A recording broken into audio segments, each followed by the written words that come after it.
Ongietorri. Buenos días, bienvenidos a esta rueda de prensa. Rueda de prensa. Pedimos disculpas por el pequeño retraso con el que comenzamos. Hoy tenemos con nosotros a parte del equipo de la película 17, película en sección oficial fuera de concurso. De su izquierda a su derecha contamos con la presencia de Lola Cordón, actriz, Biel Montoro, actor, Daniel Sánchez Arévalo, director, Ignacio Sánchez Pérez, actor, y José López. Perdón, disculpas. Y José Antonio Félez, productor. A partir de este momento, si alguien tiene alguna pregunta, allí, por favor.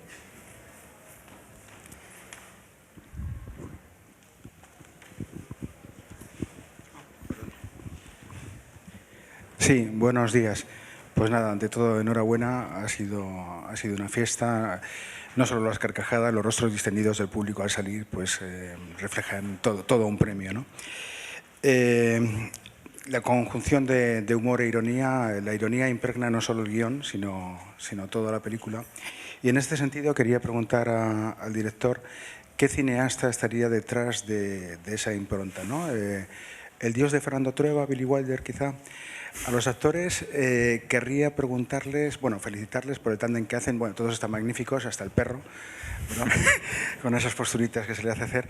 ¿Cómo es posible no reírse, ¿no? en esas situaciones? O sea, ¿cómo se puede llegar a tener, en fin, a protagonizar ese personaje? Y bueno, pues ¿acierto en lo del dios de Trueba o no? Hombre, desde luego. Yo creo que cuando dijo aquello Trueba recogiendo su Oscar, todos aplaudimos y lo abrazamos. Yo lo único a lo que aspiro como cineasta es a intentar hacerme mejor en el oficio de contar historias y sobre todo a perfeccionarme en el arte de mezclar comedia y drama. Creo que es lo que más me gusta como espectador y como es lo que más me gusta como espectador es lo que intento hacer como director. Entonces, claro, para mí la cumbre de esa mezcla agridulce de la vida, del drama y de la comedia es El apartamento, de Billy Wilder. Y tengo ahora otro pequeño semidios que fue presidente del jurado el año pasado aquí.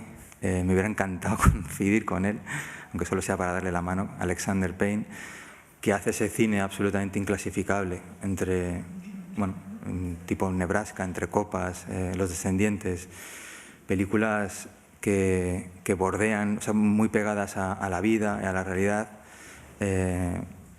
y que juegan con los géneros, ¿no? Yo creo que eso es lo que hemos intentado hacer, lo que intento hacer yo desde el guión, intentar quitarme elementos, intentar contar una historia sencilla, sentida, con muy pocos ingredientes, que creo que es algo que solo me he atrevido siendo más mayor.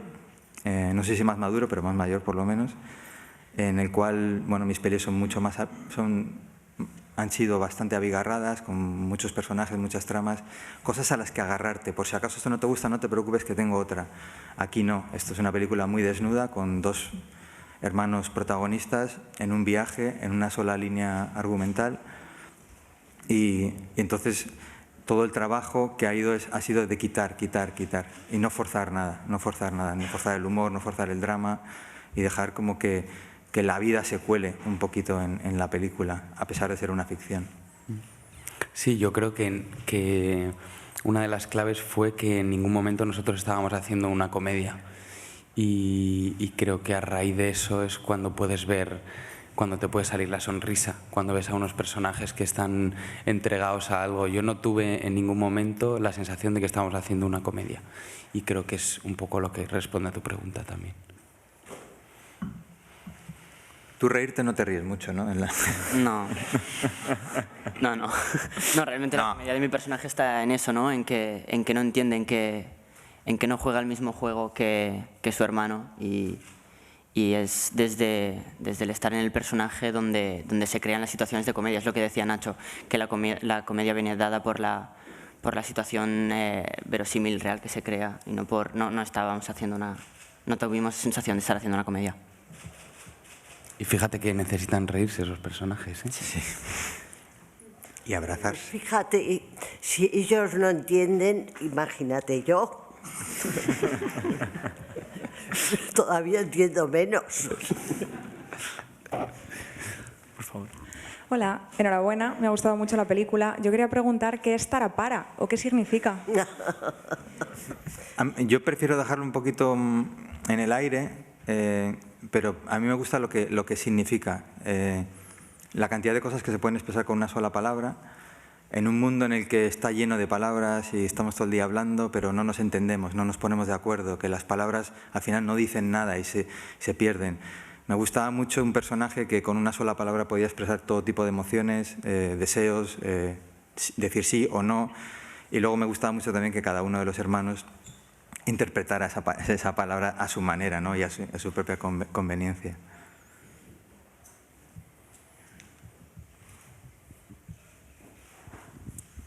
Hola, buenas. Lo primero de todo, felicidades por la película y quería comentar una cosa porque yo soy de Cantabria, que es donde se ha rodado la película, entonces ha sido muy bonito para mí poder ver en la pantalla ayer los sitios donde suelo ir habitualmente reflejados, ¿no?, en esta historia. Y mi pregunta iba en relación a cómo ha sido el rodaje en la comunidad de Cantabria. Pues bueno, yo llevo Cantabria en la sangre. Yo nací en Madrid por accidente, porque me considero cántabro. Mi familia, mi padre es cántabro, toda la familia de mi padre es cántabra. Y a mí me tira muchísimo. Y desde luego que en el momento en el que concebí esta historia, pues quería, o sea, es como una necesidad porque me siento recogido como en mi casa, en mi hogar, y esos paisajes increíbles. Y te puedo contar una anécdota porque nosotros, para el tono de la película, deseábamos que estuviera nublado toda la película, que creo que le venía bien al tono así agridulce de la peli, que estuviera encapotado el cielo, bueno, como aquí en el norte, que vivimos y nos gusta, a mí me gusta eso, y que lloviera, no nos importaba que lloviera mejor. Pues el cambio climático, que es una cosa muy, muy grave y de la que estamos todos muy concienciados, y vosotros también aquí, ¿no? Pues hizo que septiembre-octubre del año pasado nos llovió 2 días, un ratito. Pero bueno, al final el rodaje fue más agradable, desde luego, pero bueno, es aceptar que, pues, lo que sucedió en ese momento, ¿no? Y abrazarlo.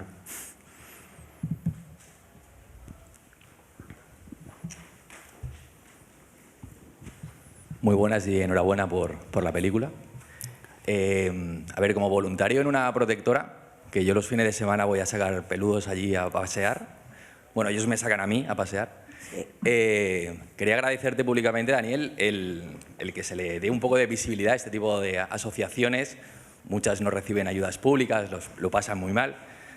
Los perros están ahí bastante fastidiados y bueno, quería saber un poco cómo fue el rodaje con Oveja y con Taraparo, que creo que es como le llamáis al final, y ese efecto tan terapéutico con el personaje de Biel y de Lola, que es verdad, ¿no? Entonces, agradecerte eso. Creo que te gustan también mucho los peludos y que nos comentes un poco cómo fue el rodar con ellos, porque creo que no debe ser fácil, pero además yo son las escenas que se me ponen los pelos de punta, ¿no? Como amante de los animales. Así que enhorabuena y gracias porque los perros también se hagan en películas, que a veces estamos acostumbrados a ver solamente, pues, esos papeles más edulcorados en películas así, bueno, que a lo mejor no me llenan tanto, pero de ayer fue muy emotivo.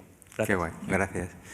Bueno, en mi amor desmesurado por los perros, pues yo quería también efectivamente poner acento en la necesidad de adoptar, de las protectoras de animales, las situaciones en las que están, que eso tuviera un reflejo. Entonces, la primera decisión que tomamos fue: todos los perros que salen en la película son de protectora de animales. No quería perros adiestrados, entrenados, resabiados, y a Oveja pues lo encontramos en una protectora. Fue amor a primera vista, porque me agaché, se vino hacia mí, me puso la pata encima y es como, vámonos. O sea, nos la llevamos directamente, con el compromiso además de que los perros que sacábamos luego iban a ser, por supuesto, le íbamos a encontrar una familia, ¿no? Ahora contará Biel qué ha pasado con Oveja. Y luego el proceso también con ellos era como que dejar que la vida suceda, que el vínculo que se establece entre Oveja y Héctor sea de verdad, y apenas, o sea, no tuvieron contacto previo al rodaje. Y luego, básicamente, varios días de rodaje en diferentes semanas, les juntábamos y empezábamos a ver qué ocurría, a rodar. Entre medias, Biel, que es súper empollón y disciplinado, después de rodar 11 horas, se iba muchos días a seguir entrenando con el perro para ver esa evolución y bueno, hasta el punto que al final pues reconocía su silbido, ¿no? Entonces, bueno, pero cuenta un poco tu experiencia también. Bueno, lo que ha pasado con Oveja es que el amor de los perros es tan potente, ¿no?, que ha traspasado los límites de la ficción, y ahora, pues cuando terminó el rodaje, el vínculo que creamos para la película era indisoluble y se vino a vivir conmigo y con mi familia, y ahora es uno más de la familia, lo tenemos en casa, y desde que terminó el rodaje hasta ahora, de hecho ha venido al festival a San Sebastián para... Sí, porque sí, ha venido con nosotros y lo vais a ver esta noche en el estreno. Y genial, es que, o sea, yo nunca había tenido perros, mi familia era un poco reacia a tener mascotas, pero en el momento en que Oveja puso un pie en casa, es que todo el mundo lo ha querido y lo ha tratado como uno más de la familia. Sí. Oveja. Sí. Igual. No, yo le dije, lo único que te pido, por favor, no le cambies el nombre. A tu abuela no le parecía muy bien, ¿verdad? No, a mi abuela estaba muy enfadada, o sea, no le gustaba nada. Es que es normal. Creo que teníamos otra pregunta por esta zona. ¿Aquí? Fila 3. Pues enhorabuena por la película. Y has hablado de que has quitado cosas más que poner, ¿no?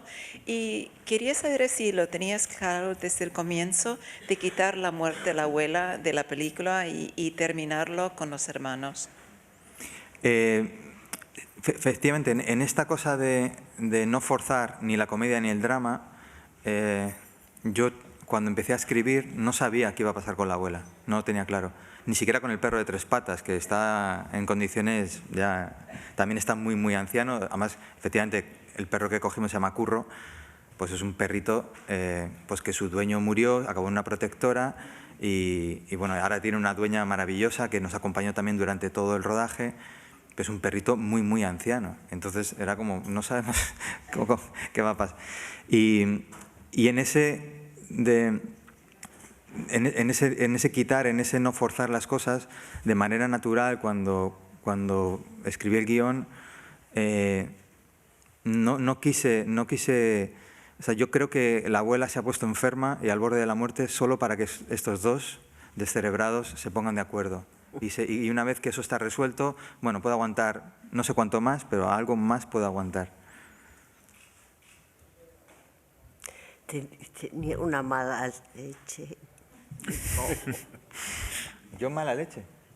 No, el cojo.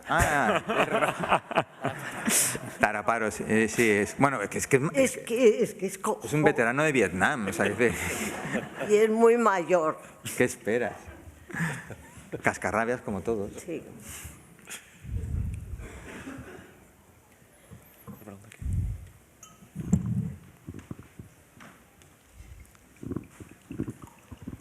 Hola, otra vez. Quería preguntar a los actores cómo habéis construido la relación entre los hermanos para que quede creíble. Pues... No, es que ayer nos preguntaron algo parecido y a mí me dijeron que sentían que durante el rodaje estaba tratando a Biel como mi hermano pequeño y fue algo un poco inevitable, con más cariño, con un poco más de cariño. Pero creo que fue muy sencillo, fue muy fácil. Trabajamos con Dani más o menos durante 2 meses a partir de improvisaciones, con el propio guión, también dándole vueltas, teniendo también un poco de libertad creativa dentro del guión. Y creo que se fue construyendo en todas esas situaciones que Biel y yo fuimos trabajando juntos previo al rodaje. Y también que se ha podido construir gracias a la libertad que nos ha dado Dani para poder incluir cosas que creíamos que eran propias del personaje. Sí, para mí durante ese proceso previo de 2 meses que estuvimos trabajando con ensayos, con Dani y así, trabajamos a partir de improvisaciones, de momentos que no están en la película, para que en el momento del rodaje, de arrancar con el guión, tuviéramos claro de dónde vienen los personajes, lo que ha pasado previamente.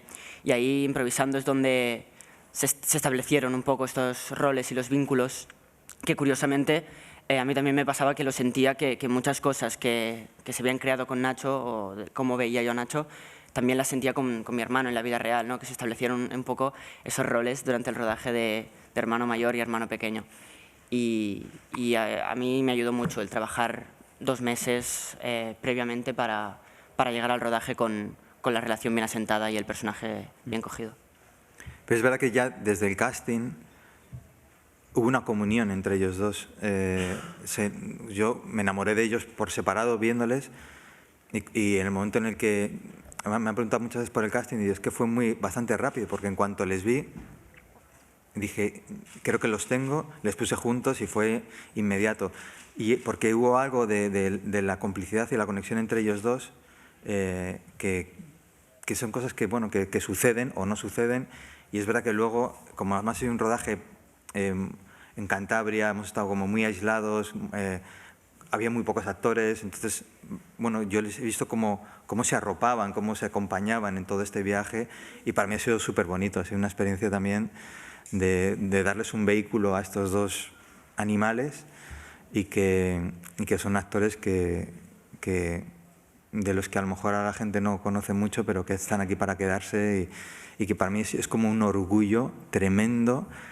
Yo no he hecho nada, yo no les he descubierto, yo simplemente les he dado un vehículo para que ellos despeguen y vuelen y simplemente ser testigo, espectador en el combo allí viéndoles, pues hay momentos en que te sientes más un espectador que un director. Así que gracias. A ti.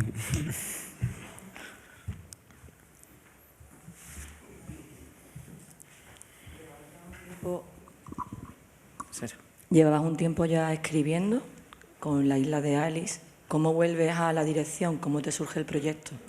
Y te quería hacer otra pregunta más. Es acerca de que estén tan cerca la fecha de estreno en sala y Netflix. ¿Qué opinas de eso, de cómo pueda funcionar? Bueno, el proyecto, al final yo busco en la ficción mi refugio. La isla de Alice fue un refugio maravilloso durante 2 años y pico, que me costó salir, porque además llevaba como 800 páginas, luego tuve que quitar porque era eterno, pero porque me sentía a gusto, me sentía protegido, era donde yo me refugiaba un poco de... Y 17 también fue ese refugio maravilloso en el que te generas tú mismo una ficción, una historia y te generas una nueva familia para contarla y te vas a Cantabria donde estábamos muy a gusto, no sé cómo. Entonces es como que, digamos que soy muy egoísta en ese sentido porque digamos que creo cosas para sentirme a gusto y bien y disfrutar y vivir la vida con intensidad, ¿no? Entonces 17 fue como en cuanto se me ocurrió era como... Vale, me quiero ir a vivir a esta película durante un tiempo con ellos, ¿no? Y en esa autocaravana. Y en cuanto a la convivencia del cine con las plataformas, obviamente todos... O sea, yo creo que las plataformas, a mí, lo que me han... En el caso, en Netflix, en este caso, ha habido una cosa maravillosa a nivel creativo y a nivel de producción. Ellos leyeron el guión y dijeron, lo único que queremos es preservar tu mirada. Me dejaron hacer un casting de chavales que no tenían mucha experiencia previa. Bueno, de hecho, Nacho, su primera película, les pareció maravilloso y fantástico y lo único que querían era respetar el proceso creativo. Pero no solo, también a nivel de producción, cuando José Antonio y yo, bueno, se les plantea que una película pequeña no es una película barata, que rodar 8 semanas en Cantabria, en exteriores, con un equipo de primer nivel, no es necesariamente barato, de hecho no es barato, no es nada barato. Y lo que lo entendieron y lo abrazaron también, ¿no? Entonces, claro, pues toda la relación ha sido maravillosa y para mí también la llegada de las plataformas, creo que ha habido algo muy bonito también que se ha puesto mucho foco en los creadores, en los contadores de historias, porque necesitan muchas historias para nutrirse y muchas historias y muy diferentes, grandes, pequeñas, entonces... el mundo está cambiando, la manera de consumir ficción está cambiando. Por desgracia, la gente va muy poco al cine, porque va poco al cine. Es que esto es así, ¿no? Y a mí me da mucha rabia, porque yo voy al cine todas las semanas y me gusta y defiendo y quiero. No sé, cuando estrenaron Roma o Elisa y Marcela, yo tengo Netflix, bueno, tengo 2 cuentas, porque tengo toda mi familia ahí. Antonio de la Torre también, o sea, es que es el hermano. Pero pero a mí me gusta la experiencia de ir al cine a ver la película en pantalla grande. Entonces, mi fantasía es que pueda convivir. Lo primero, porque no todo el mundo tiene Netflix, esto es así. Y hay gente y a lo mejor gente que tenga Netflix prefiere ir al cine o verla en Netflix y luego decir, pues ahora quiero verla en cine, o al revés, ¿no? Esa es mi fantasía, que pueda convivir, y creo que se puede conseguir. Tenemos una pregunta allí. Sí. Hola, buenos días. Perdona, Dani, si te lo han preguntado porque he entrado un poco tarde por película anterior. Tú pregunta lo que quieras, Concha. De los hermanos de Azul Oscuro Casi Negro a los hermanos de 17, ¿cómo ha cambiado tu concepto de la vida y cómo ha cambiado tu cine, que yo creo que se refleja en la película también, ¿no? ¿Tú qué dices? Pues para mí es difícil responder a esa pregunta porque creo que es más vosotros los que tenéis que ver cómo ha cambiado mi cine, porque yo no soy tan consciente. Yo muchas veces, el otro le decía a un colega director, no, es que 17 no tiene... es muy diferente a mis anteriores películas. Y me miró y me dijo, ¿pero qué dices? No, yo he querido romper, he querido probar. No, Dani, si yo leí el guión y esto es tuyo y solo tuyo. Entonces, para mí es muy difícil saber... Obviamente yo he madurado desde aquel momento, pero también he querido revivir sensaciones parecidas a las que tuve en Azul Oscuro Casi Negro. Cuando me encontré, por suerte, a Raúl Arévalo, a King Gutiérrez y a Antonio, Antonio le conocía de antes, y vivimos una experiencia primeriza todos juntos y luego hemos seguido creciendo todos juntos. Aquí también quería volver a ponerme en una situación un poco primeriza. He cambiado todo el equipo técnico, no porque el anterior equipo no me funcionara, al revés, me funcionaba de maravilla, son maravillosos, son los mejores, pero por ponerme en una situación diferente, de salir de mi zona de confort. El único con el que siempre voy de la mano es con Jaf, con José Antonio, que es mi compañero de viaje, y vamos juntos, ¿no?, de la mano en nuestros proyectos, y que además pues siempre me arropa y como que... Digamos que intenta siempre sacar lo mejor de mí, intenta hacer que la película sea lo mejor posible. Y yo quiero reivindicar mucho también la figura de un productor que no solo está preocupado por un presupuesto, por un dinero, sino que tiene mentalidad creativa y que está pensando en una película y en hacer una buena película. Y en sacar, insisto, yo muchas veces he visto directores que se han perdido un poco en el camino porque han empezado a producirse ellos mismos.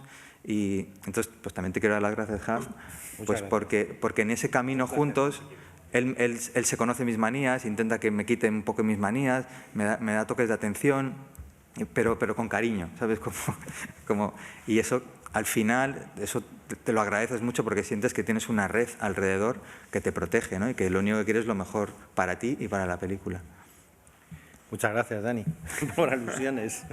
Muchas gracias. Es un placer, ¿eh? De todas las formas, son 15 años y unas cuantas pelis las que venimos haciendo, todas tus largometrajes, y yo estoy muy orgulloso del camino y quiero seguir haciendo camino contigo. Así que también muy contento de estar aquí con todos vosotros. Estoy muy orgulloso de esta película. Desafortunadamente no tenemos tiempo para más. Muchísimas gracias a todo el equipo.